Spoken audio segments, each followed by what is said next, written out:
السلام علیکم، میں امداد سمرو۔ کراچی گرم رہا آج۔ سپریم کورٹ آف پاکستان میں چیف جسٹس آف پاکستان نے کراچی میں تعمیرات، وہ جو بے ہنگم تعمیرات جس کا جہاں دل کرتا ہے منہ اٹھا کے پلازا کھڑا کر دیتا ہے، اس کا کیس تھا۔ وہاں پر انہوں نے کافی ساری باتیں کی۔ یونس میمن کا ذکر ہوا، کافی سارے ریمارکس آئے سپریم کورٹ کے اور ٹھیک ٹھاک سرزنش ہوئی حکومت سندھ کی، لیکن یونس میمن صاحب کا ذکر آیا۔ یونس میمن کون ہیں؟ اور وزیر اعلیٰ کے متعلق، سندھ حکومت کے متعلق کہا گیا چیف جسٹس صاحب نے کہ جناب سندھ میں تو کوئی حکومت ہی نہیں ہے۔ تو وزیر اعلیٰ نے کچھ دیر کے بعد یا اسی دوران میڈیا پر نمودار ہو کر، وہ جو مفرور ہو گئے تھے وزیر اعلیٰ سندھ مراد علی شاہ مفرور ہو گئے تھے، تو وہ میڈیا پر آئے، پریس کانفرنس کی انہوں نے، اور پریس کانفرنس میں انہوں نے کہہ دیا کہ نہیں جی حکومت تو ہے سندھ میں اور میں وزیر اعلیٰ ہوں اور میں صوبے کی بات کر رہا ہوں۔ لیکن انہوں نے یہ بات چیف جسٹس کو کہی یا کسی اور کو؟ تو آغاز میں جو معاملہ تھا وہ یونس میمن کا ذکر آیا، کیونکہ چیف جسٹس صاحب کافی عرصے سے کراچی کو اس کے اوریجنل ماسٹر پلان کے تحت بنانے کی خواہش مند ہیں اور اس پر انہوں نے سو موٹو لیے ہوئے ہیں۔ اس پر جو کافی سارا معاملہ چلتا رہا سپریم کورٹ میں۔ آج معاملہ تھا شارع فیصل پر ایک پلازے کا، وہ ناجائز پلازا تجاوزات کر کے وہ بنایا جا رہا تھا۔ ظاہر ہے اب سندھ بلڈنگ کنٹرول اتھارٹی یا حکومت سندھ اگر آنکھ بند کر کے بیٹھی رہے گی تو پھر سپریم کورٹ میں معاملات آئیں گے، تو وہ ہوئے۔ اور اس میں چلتے چلتے بات ہوتے ہوتے نالوں کا ذکر آیا۔ نالے 1 سال ہو گئے، نالے صاف نہیں ہو رہے، چیف جسٹس صاحب نے کہا، اور پھر انہوں نے بار بار کہا کہ سندھ میں تو حکومت نام کی کوئی چیز ہے ہی نہیں، حکومت ہے ہی نہیں۔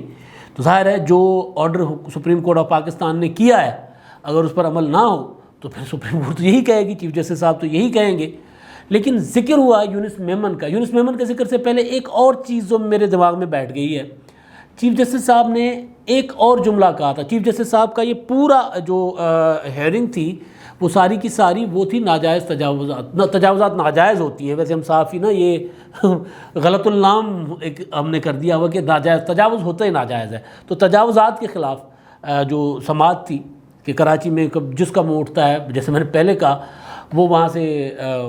موڈ ہوتا ہے کہ جناب یہ خالی پارک پڑا ہوا ہے، اس پہ بلڈنگ بنا لو۔ چائنا کٹنگ نالوں کے اوپر، ندیوں کے اوپر، دریاؤں کے اوپر، یہاں تک کہ پتہ چلا کہ جناب ڈی ایچ اے کا تو ایک فیض جو ہے وہ دریاؤں کے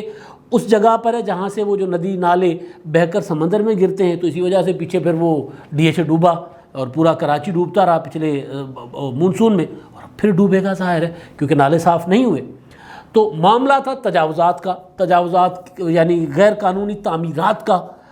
تو اس میں چیف جسٹس صاحب کا ایک اور سندھ حکومت پر ظاہر ہے بجا طور پر انہوں نے ان کی سرزنش کی، ایڈوکیٹ جنرل کی زبان کانپ رہی تھی، نہیں بات کر پا رہے تھے کیونکہ معاملات اتنے گڑبڑ تھے۔ لیکن ایک چیز چیف جسٹس صاحب نے جو کی وہ ذرا میرے دماغ میں بیٹھ گئی کیا گئی، وہ مطلب ایک ہوتا ہے نا کہ سوال اٹھا کہ یہ کیا بات تھی۔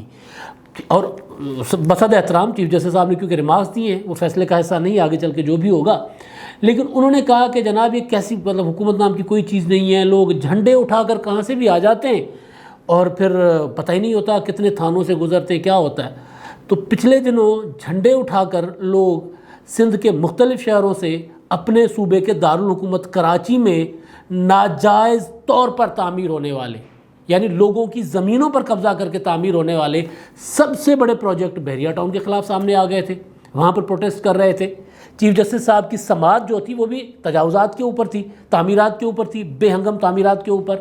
اور اس کے معاملے میں سپریم کورٹ آف پاکستان کا خود فیصلہ ہے، یہ جو ثاقب نثار صاحب کا بحریہ ٹاؤن کا، کہ بحریہ ٹاؤن نے بس وہاں ان کا دل کیا اور انہوں نے بنا دیا، اور پھر جب معاملہ عدالت میں گیا تو پتہ چلا کہ جناب اب اس کو تو ہم ہٹا تو نہیں سکتے کیونکہ اتنی بڑی لوگوں کی انویسٹمنٹ آ گئی ہے، لاکھوں لوگوں نے انویسٹمنٹ کی ہے، اربوں روپے کی انویسٹمنٹ ہے، کھربوں روپے کی، تو اس کو تو اب ریورس تو نہیں کیا جا سکتا۔ تو راستہ یہ نکالا گیا کہ جناب ان کو جرمانہ ڈالے، اور جرمانہ وہ سرکار کے خرچے میں ہو، تو وہ جرمانہ 400-450 ارب روپے کا ڈلا ملک ریاض صاحب پر۔ وہ والے بحریہ ٹاؤن نے اس فیصلے کے بعد، میں کئی بار گزارش کر چکا ہوں کہ اس فیصلے کے بعد بحریہ ٹاؤن وہ جو 16,000 ایکڑ کا جو لمیٹیشنز تھی سپریم کورٹ نے دی تھی تو اس سے باہر چلا گیا، پھر گاؤں رونتا گیا۔ جب گاؤں رونتا گیا تو وہاں پہ پھر گڈاب ٹاؤن جو کاٹھوڑ اور ان علاقوں میں یعنی جامشورو ضلع میں چلا گیا کراچی ضلع سے ہو کر۔ تو وہاں کے جو مقامی آبادیاں تھیں، لوگ تھے، چھوٹے چھوٹے گاؤں تھے، ان کی زمینیں تھیں، بارانی علاقہ ہے، لوگوں کا گزر بسر ہوتا ہے۔ سپر ہائی وے کا جو وہ ایریا جو بحریہ ٹاؤن والی طرف ہے، یعنی کراچی سے اگر ہم حیدرآباد کی طرف جاتے ہیں، لیفٹ سائڈ پہ سپر ہائی وے آتا ہے، تو وہ والا علاقہ بارانی طور پر آباد ہوتا ہے۔ رائٹ سائڈ والا علاقہ وہ نہیں ہوتا، وہ کیونکہ زیادہ وہاں پہ پہاڑیاں ہیں، زیادہ وہ ذرا اپنا زمینیں ہیں پہاڑوں کے درمیان، اور وہ ایک میدان بنتے ہیں، تو وہاں پہ بارانی آبادیاں ہوتی ہیں، تو گاؤں اس طرف زیادہ آباد ہیں، تو وہاں پہ وہ گاؤں نکلنا شروع ہو گئے۔ جب گاؤں نکلنا شروع ہو گئے تو مکین جو تھے، وہاں کی مختلف برادریاں تھیں، انہوں نے ریزسٹ کرنا شروع کیا، گولی چلی، لوگ زخمی ہوئے، تو پورے سندھ میں ایک آواز اٹھی۔ بلاول بھٹو نے سے پریس کانفرنس میں سوال ہوئے، انہوں نے کہا کہ جناب ہم اس پر کارروائی کر رہے ہیں۔ بحریہ ٹاؤن پر مقدمات ہوئے، لوگوں کی زمینوں پر قبضہ کرنے کے مقدمہ ہوا، اور اس کے خلاف لوگ پروٹیسٹ کرنے آ گئے تھے بحریہ ٹاؤن کے سامنے۔ اس کے بعد وہاں پر آگ لگ گئی، جس نے لگائی اس کے خلاف کارروائی ہونی چاہیے، ہر جگہ ہونی چاہیے، جس جگہ پہ کوئی تشدد ہوتا ہے اس کے خلاف کارروائی ہونی چاہیے۔ مگر یہ اب اگر سپریم کورٹ آف پاکستان میں یہ بات آئے تو ظاہر احترام تو سپریم کورٹ کا ہے، لیکن انسانوں کا، شہریوں کا بنیادی حق ہے احتجاج کرنا۔ جھنڈے لے کر اگر کوئی آ رہا ہے احتجاج کرنے، تو اس پر یہ کہ جناب حکومت ان کو پہلے تو نہیں روک سکتی کہ آپ نہ کریں احتجاج، تشدد ہوتا ہے، حکومت کا کام ہے تشدد کو روکنا، اور اس کے بعد جس نے تشدد کیا اس کو پکڑیں۔ اب یہاں پر تو یہ ہو رہا ہے کہ حکومت سندھ جس کے خلاف سارے معاملات چل رہے ہیں، P T I, M Q M, ساری جماعتیں پیپلز پارٹی کی سندھ حکومت کے خلاف ہے۔ میں بار بار کہہ چکا ہوں کہ اس معاملے کو لے کر تو یہ موقع ہے، لیکن اس کے حکومت کے خلاف حکومت کو رگڑنے کا، لیکن نہیں رگڑتے کیونکہ آگے بحریہ ٹاؤن ہے، ملک ریاض ہے، ملک ریاض کے خلاف کوئی نہیں بولتے۔ تو یہاں پر سوال یہ جو میرے دماغ میں آیا کہ یہ مجھے بات سمجھ نہیں آئی کہ لوگ کہاں سے کہیں سے نہ جانے کہاں سے جھنڈے اٹھا کر آ گئے اپنے صوبے کے دارالحکومت میں، اپنے لوگوں کے ساتھ اظہار یکجہتی کے لیے آنے والے لوگ، اور اس کے بعد پھر شہر شہر جب چھاپے پڑے، گھر گھر پولیس لوگوں کے گھر، اپنا شہر شہر پولیس لوگوں کے گھروں میں گھسے، اور اس کے بعد اگر سپریم کورٹ آف پاکستان میں اس طرح کا سوال ہو تو بات تو دماغ میں رکتی ہے کہ بھئی یہ کیا بات تھی، اور مقدمہ ہو تجاوزات کا۔ تو سپریم کورٹ کا معاملہ، سپریم کورٹ نے آج سندھ حکومت کو ٹھیک ٹھاک لگایا، رگڑا، اور لگانا بھی چاہیے۔ اگر کراچی کے مسائل ان سے حل نہیں ہوتے، یا سندھ کے تھر کا ذکر آیا، دوسرے جہاں جہاں جنرلی مسائل ہیں تو رگڑا لگانا چاہیے بھائی، ٹھیک ہے، اپوزیشن بھی لگا رہی ہے، اور سپریم کورٹ کا تو جب معاملہ آئے گا سپریم کورٹ میں تو عدالتیں لوگوں کو انصاف دیتی ہیں، ریاست کے خلاف، حکومتوں کے خلاف ہی ہوتی ہیں، سب سے زیادہ طاقتور یہ لوگ ہوتے ہیں۔ اب معاملہ وہاں پہ ذکر ہوا تھا یونس میمن کا۔ Chief justice of supreme court نے کہا کہ کینیڈا سے بیٹھے یونس میمن جو ہیں، ان کے ریمارکس تھے کہ وہ کنٹرول کر رہے ہیں کراچی کو، کراچی کی بلڈنگز کو۔ تو کنٹرول کرنا، یہ والے جو الفاظ ہیں، یہ میں نے سوچا یونس میمن پہلی بار نام سنا، مطلب کیونکہ ظاہر ہے اس طرح کا ہمارا وہ نہیں ہے نا کہ اس طرح کوئی کون بلڈر ہے، کون بزنس مین ہے، ہم تو ذرا سیاسی معاملات کو دیکھنے والے لوگ ہیں، سیاست کے طالب علم ہیں۔ یہ جو لوگ ریئل اسٹیٹ کو اور بزنس کمیونٹی سے جن کا تعلق ہوتا ہے، جرنلسٹ، ان کو زیادہ پتہ ہوتا ہے، تو مجھے پتہ نہیں تھا۔ میں نے کہا یار یہ، اور کوئی اگر انڈر ورلڈ کو کور کرتا ہوگا تو ان کو پتہ ہوگا، کیونکہ نام جس طرح لیا گیا مجھے لگا کہ کوئی انڈر ورلڈ کا ڈان ہے، لندن سے، کینیڈا سے بیٹھ کر کنٹرول کر رہے ہیں۔ انڈین موویز میں آپ دیکھتے ہوں گے نا کہ کہا جاتا ہے کہ بھائی جو ہے دبئی سے بیٹھ کے کنٹرول کرتے ہیں ممبئی کو، یا ہمارے بھائی لوگ، مطلب ہمارے ہاں بھی بہت کچھ ہے جو لندن سے بیٹھ کے کراچی کو کنٹرول کرتے رہے اور پتنگ وہاں سے اڑاتے رہے کراچی کی۔ تو بہرحال مجھے یوں لگا کہ یہ کوئی اس طرح کے کوئی ڈان، کوئی بھائی ہوں گے بہت بڑے۔ جب پتہ کرنے کی کوشش کی تو پتہ چلا کہ کراچی کے کئی، وہ جو درجنوں سینکڑوں جو بلڈرز ہیں، ان میں سے ایک بلڈر ہیں یونس میمن، اور ان کا زیادہ تر کام ڈیفینس، کلفٹن، یعنی کینٹونمنٹ کے ایریاز، جو کینٹونمنٹ بورڈز کے مختلف ایریاز آتے ہیں، تو ان میں ان کی زیادہ تر وہ بڑے بڑے پلازے بناتے ہیں۔ اور ان کا ایک پلازا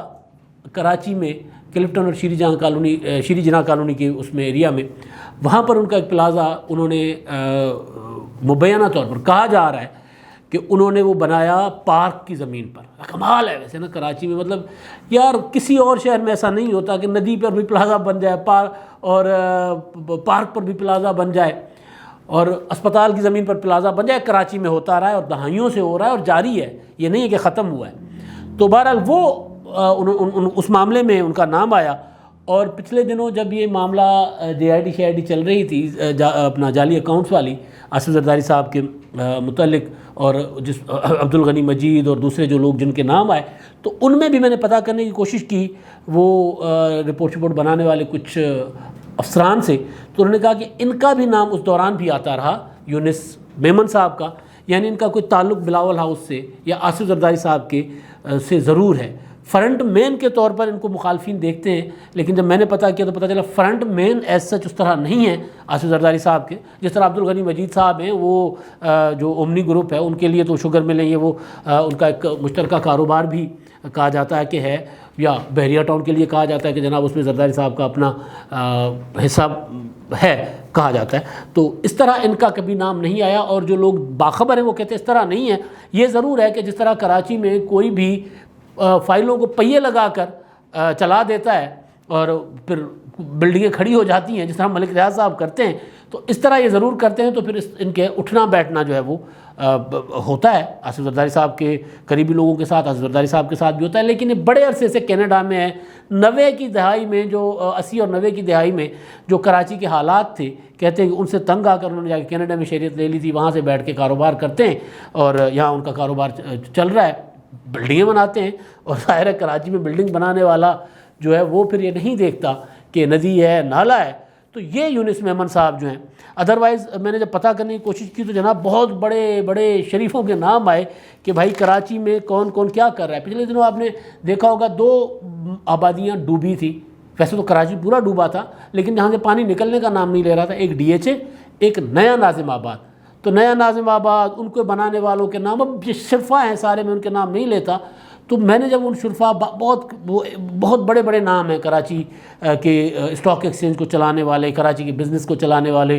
ہر شاہراہ پر ان کے 10 پلازے ہیں، اس طرح کے نام ہیں، تو پتہ کیا تو پتہ چلا یہ ان سے بہت چھوٹے ہیں یونس میمن صاحب۔ لیکن بہرحال وہ اگر اتنے چھوٹے ہونے کے باوجود کینیڈا سے بیٹھ کر کراچی پر کنٹرول کر رہے ہیں تو سوچے شہر کا کیا حال ہوگا۔ تو یہ تو بہرحال سپریم کورٹ کا معاملہ تھا، تو یونس میمن صاحب کا پتہ کرنے کی کوشش کی، جو پتہ چلا جتنا وہ آپ کو بتا دیا۔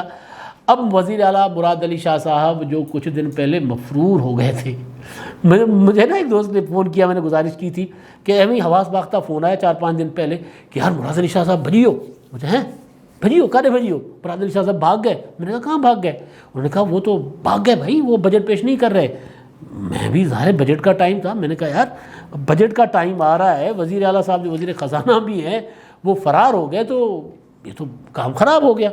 میں نے ان کو کہا یار کام تو خراب ہے، بہرحال بطور جرنلسٹ ہم کوئی بھی انفارمیشن آتی ہے تو اس کو پتہ تو کرتے ہیں نا، اس کو چھوڑا تو نہیں جا سکتا کہ ممکن ہے کہ کوئی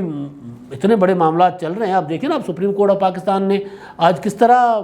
یوں چڑھائی کی ہوئی ہے پوری، تو ہو سکتا ہے سپریم کورٹ آف پاکستان کہے کہ جناب یہ حکم پر عمل نہیں ہوا، لہذا وزیر اعلیٰ کو ہتھکڑی لگاؤ، اندر کر دو۔ بھائی سپریم کورٹ نے وزیر اعظم کو ظاہر کھڑے کھڑے نائل کر دیا تھا نا، توہین عدالت کی سزا دی، نواز شریف کو نائل کر دیا، گیلانی کو نائل کر دیا، تو مراد علی شاہ کیا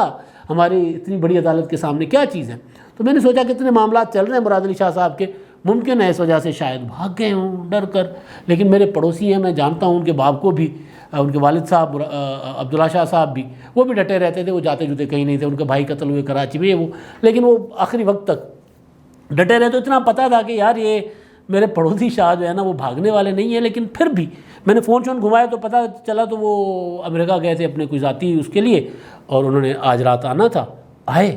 میں آپ کو گزارش کر چکا ہوں۔ اور پھر وہ نمودار ہوئے میڈیا پر جب یہ سپریم کورٹ آف پاکستان کا معاملہ چل رہا تھا کہ جناب سندھ میں کوئی حکومت نہیں ہے، تو انہوں نے آ کر بیٹھ کر بتایا کہ نہیں حکومت ہے، میں ہوں۔ لیکن انہوں نے جو ظاہر سپریم کورٹ پر تو کوئی، انہوں نے سپریم کورٹ کے متعلق جو باتیں انہوں نے کہا کہ جناب ہمارا قصور ہے، ہم ذمہ دار ہیں، شہر کے مسائل ہیں، شہر کے مسئلے۔ انہوں نے کہا کہ جناب میں تو کہہ رہا ہوں کہ شہر کے مسئلے ہم اکیلے حل نہیں کر سکتے، صوبے کے مسائل سے حل نہیں کر سکتے، ایون وفاق بھی مدد کرے گا تب بھی حل نہیں ہوگی، لیکن وفاق کی مدد درکار ہے۔ ہم نے تو عالمی اداروں کو کہا ہوا ہے، پچھلی جب وہ مونسون میں مراد علی شاہ صاحب نے تو پورا پروجیکٹ بتایا تھا کہ کتنے ارب ڈالرز چاہیے کراچی کو ٹھیک کرنے کے لیے، تو وہ انہوں نے کہا تھا۔ تو آج انہوں نے وہ جو پچھلے دنوں گئے ہوئے تھے، اپنا نام کیا ہے ان کا، فواد چودھری صاحب گئے ہوئے تھے، اسد عمر صاحب گئے ہوئے، وہ موٹر سائیکل پر ٹھیک ٹھاک وہاں پہ کراچی میں گھوم پھر رہے تھے۔ برسات آتی ہے نا تو پھر یہ PTI کے لوگ وزراء جانا شروع ہو جاتے ہیں، کیونکہ مسائل شروع ہو رہے ہیں نا اب کراچی کے۔ اب آپ دیکھیں مونسون قریب ہے، بارشوں کا سلسلہ شروع ہو گیا ہے، تو اب اسی کی وجہ سے سپریم کورٹ بھی برہم تھی کہ اب بارشیں ہو رہی ہیں، تو اب آپ نے ابھی تک تو نالے صاف نہیں کیے۔ حالانکہ گجر نالے کے متاثرین آج سپریم کورٹ کے سامنے بھی کھڑے ہوئے تھے۔ وہ جو میں نے گزارش کی تھی کہ انہوں نے کہا، ہائی کورٹ نے اسٹے دے دیا تھا، انہوں نے کہا تھا کہ کہ ہمارے پاس تو لیز ہیں، تو سپریم کورٹ نے کہا لیز تو جعلی ہیں. ابھی لیزیں کس نے بنائیں، کیسے بنائیں، ان تک بھی سپریم کورٹ کو جانا چاہیے. مؤدبانہ گزارش ہے کہ وہ کتنے سال پہلے بنی، کس حکومت میں بنی، کس حکومت میں کون کون سی حکومتیں ذمہ دار ہیں، سارے. آج کی حکومت ہے، کل کی حکومتیں تھی، شہری حکومت ہے، صوبائی حکومت ہے، سندھ بلڈنگ کنٹرول اتھارٹی ہے، سندھ ریونیو ہے، جو بھی ہے، جتنا بھی جو ذمہ دار ہے شہر کے ساتھ یہ کھلواڑ کرنے کا، ان سب کو ہتکڑی لگنی چاہیے، سب کو گرفتار ہونا چاہیے، بجائے اس کے کہ صرف سماعتیں ہوتی رہیں. تو بہرحال مراد علی شاہ صاحب نے آج سپریم کورٹ کا معاملے کو تو اتنا نہیں چھیڑا، اور لیکن وہ سیانے آدمی ہے، لیکن انہوں نے پی ٹی آئی کو ٹھیک ٹھاک رگڑا لگایا. انہوں نے ایک تو اپنا جو بتایا کہ جناب سندھ 70% ریونیو دیتا ہے اور 772 ارب